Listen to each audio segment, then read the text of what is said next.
اللہ کے پیارے حبیب علیہ الصلوۃ والسلام آتے ہیں اجعلوا فی بیوتکم من صلاتکم ولا تتخذوها قبورا، فرمایا کچھ نماز گھر میں بھی پڑھا کرو، گھروں کو قبرستان نہ بنا دو۔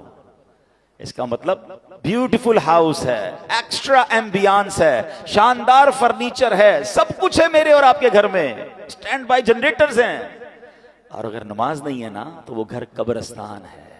ہم سمجھ رہے ہیں اتنا لگژری گھر کو قبرستان، نبی یہ پاک فرما رہے ہیں کہ گھر میں نمازیں پڑھو۔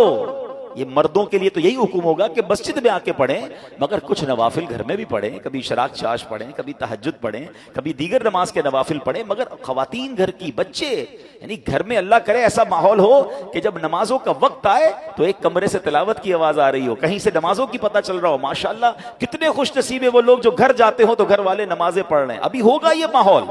Why I took this topic کہ ابھی ماشاءاللہ کئی گھروں میں یہ ماحول بن چکا ہوگا کہ چلے کچھ نمازیں ہو رہی ہوں گی، کچھ گھر میں تلاوت بھی ہو رہی ہوگی، but let's continue۔ ایسا نہیں فرمایا نبی پاک نے کہ سال میں ایک بار نمازیں پڑھو، فرمایا اپنے گھر کو قبرستان نہ بناؤ، اس میں نمازیں پڑھو۔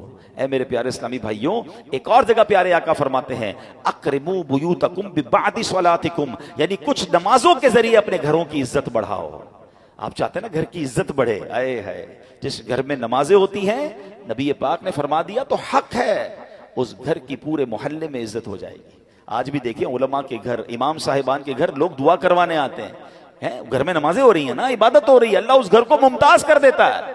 ہم سمجھتے ہیں ایکسٹرا لائٹ لگاؤں گا، ذرا خوبصورت ایلیویشن کروں گا، ذرا ہٹ کے ڈیزائننگ کروں گا تو وہ سب سے مشہور ہو جائے گا۔ نہیں، عزت دینے والا رب ہے، اور اللہ کے سب سے معزز بندے ہیں، اللہ کی مخلوق میں سب سے بڑھ کر عزت والے کون ہیں؟